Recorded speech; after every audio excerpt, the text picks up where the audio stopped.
você acha, do ponto de vista da questão da ameaça nuclear, que pode acontecer e se aconteceu, onde isso vai dar?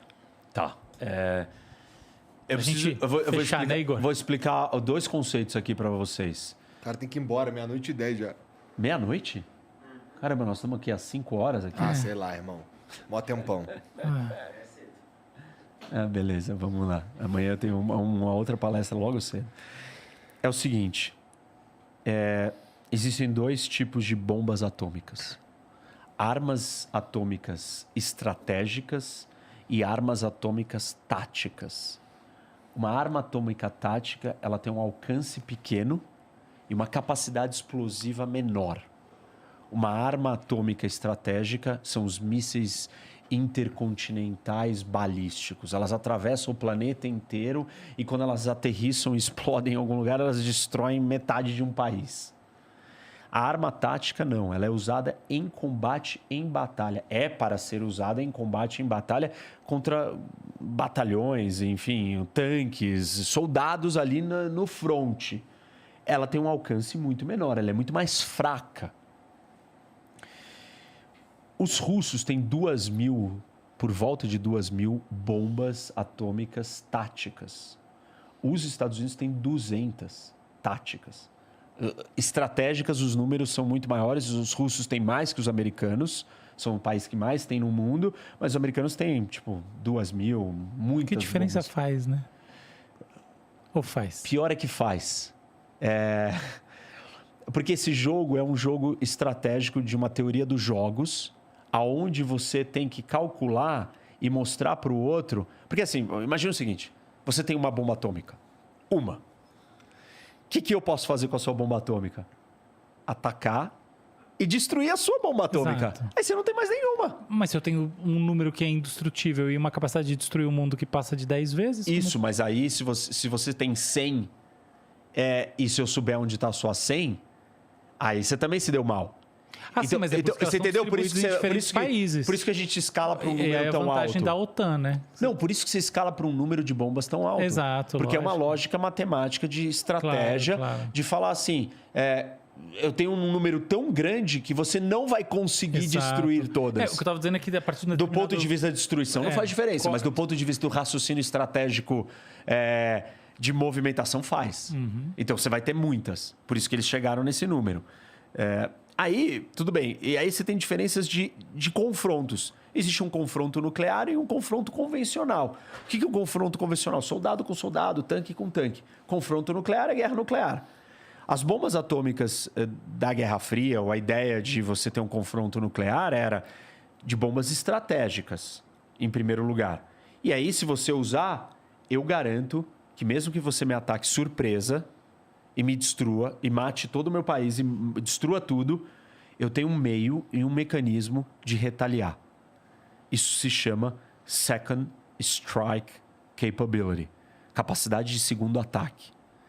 Como que eu vou ter capacidade de te atacar depois de ter sido destruído? Minhas bombas atômicas estratégicas plantadas em países... Em outros estados. Que não são dependentes da minha ação direta. Vamos lá. Vamos fazer o raciocínio é bom, mas vamos levar ele a cabo. Caso da OTAN, vamos imaginar que a bomba, então, está na França. Estados Unidos explodiu, acabou. Aí a França, depois que os Estados Unidos acabou, fala assim... Então agora eu vou me vingar pelos americanos. É ruim, hein? Não é isso. É que você tem... Ela não vai. Não, mas é que você tem operações militares controladas pelos americanos e assim por diante em Mas países você está em outro OTAN. território. Você não vai lançar uma bomba da França e a França vai deixar. Não sei, hein? Bom, enfim, você que é especialista. Não vai. Deixa eu respeitar você. Não é assim. Onde que é? Você tem um submarino nuclear. Perfeito. Escondido no fundo do mar. Verdade. No fundo do oceano, que ninguém sabe onde está. Nem o presidente americano sabe a localização daquele submarino. Carregando mais 40 bombas. Que se os Estados Unidos for destruído, ou se a Rússia for destruída, eles vão lançar um ataque retaliatório destrutivo total. Então, você pode me pegar de surpresa, me matar o presidente americano, matar todo mundo. O sistema e o mecanismo de retaliação está colocado num lugar que você não sabe onde está. E não é um submarino, são vários espalhados pelo oceano. Na época da Guerra Fria, eram aviões que ficavam voando 24 horas por dia, 7 dias por semana, além dos submarinos. e além dos mísseis escondidos no subsolo dos lugares, nos silos subterrâneos. Então, enfim, esse mecanismo garante que o outro não te ataque. Com isso, se tornou inviável uma guerra nuclear. Depois do fim da União Soviética, os russos olharam situações onde o Ocidente veio com uma força superior, convencional. Um exército maior e ele iria dar conta de vencer os russos. Eles mudaram a doutrina nuclear, alteraram a doutrina nuclear russa e falaram o seguinte: existe um cenário onde a gente pode ser atacado com armas convencionais que nós responderíamos com armas nucleares. Se nós estivermos perdendo e for do interesse nacional russo, for uma ameaça para nós, nós responderemos com armas nucleares. A estratégia se chama escalar para desescalar. Eu jogo uma arma nuclear tática, não a estratégica. Porque se eu jogar a estratégica, a ativa dele acabou o mundo, todo mundo morre. Então eu jogo uma menor tática, eu escalo, e aí o Ocidente vai virar e falar assim: não, para. O cara jogou uma bomba atômica. Nós não vamos reagir com uma bomba atômica porque acabou o mundo aí. E aí ele senta na mesa e fala: vamos fazer um cessar-fogo, acordo de paz, vamos parar onde a gente está. E aí ele congela o conflito onde ele estava. Esse cenário faz parte da doutrina nuclear russa hoje. O que aconteceu desde que começou o conflito? No primeiro dia do conflito, o Putin virou e falou assim: não interfira, Ocidente. Se vocês interferirem, vocês vão ver reações jamais imaginadas na história da sua existência. Que é isso? 2. Na semana seguinte, ele fez uma simulação de um exercício nuclear. 3. Recentemente, ele colocou as forças nucleares em alerta.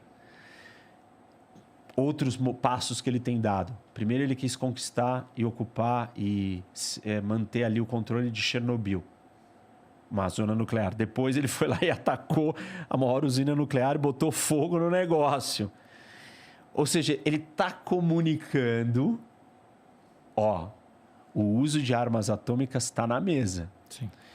Por que eu estou explicando isso? Por que é importante as pessoas entenderem isso? Porque amanhã ou depois acontece um negócio desse e fala: mas imagina, isso nunca ia acontecer. Não, tem chance. Está aqui a situação. A probabilidade é baixa. Mas ela existe, ela não é zero. Porque a doutrina nuclear russa é muito clara, o Putin tem sinalizado, e esse é um típico conflito que ele está perdendo. E os americanos estão preocupados que ele, acuado, pode ser que ele responda de uma forma... O cenário que você está falando, se ele perder. Se ele estiver perdendo nesse nível, pode ser que ele jogue uma arma nuclear tática. Qual é o perigo? O problema não é só que foi usada uma bomba atômica de novo no mundo. O problema é que a estratégia chama escalar para desescalar. Quem disse que vai desescalar? Isso. Claro. Quem disse que a resposta vai ser desescalar? Não, e depois tem uma questão... E a cobrança do mundo não vai ser... esse cara é muito louco. Joga uma bomba em Moscou. E não é só isso, né? Só se a gente pensar um monte de gente morrendo, cara, que pelo fica... amor de o Deus, legado nuclear, né? O legado nuclear do Japão foi um legado horrível para a humanidade. Foi. Então tem isso também, né? Pensar, as Não, é um pessoas tabu. ficam, o uso de armas nucleares é um tabu. Não é só quem morre ninguém ali. acha que pode se usar. É a quebra de um tabu.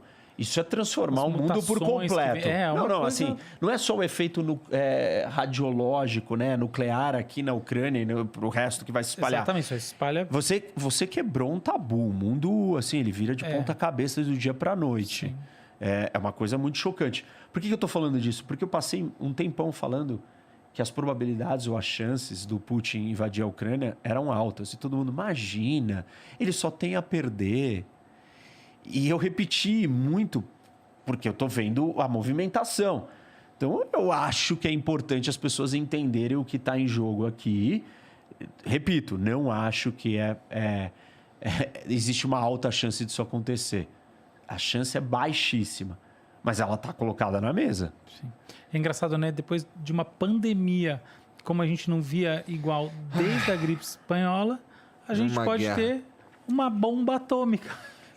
Assim, uma coisa que todo mundo que está assistindo a gente, eu tenho falado isso nas minhas lives recentemente, e que esse é um ponto importante. O raciocínio econômico, A lógica racional, ser racional significa o quê? Ponderar entre custo e benefício. A lógica econômica, você tomar uma decisão você quer minimizar os seus custos, as suas perdas, para maximizar os seus ganhos. Só que na guerra, essa lógica é invertida.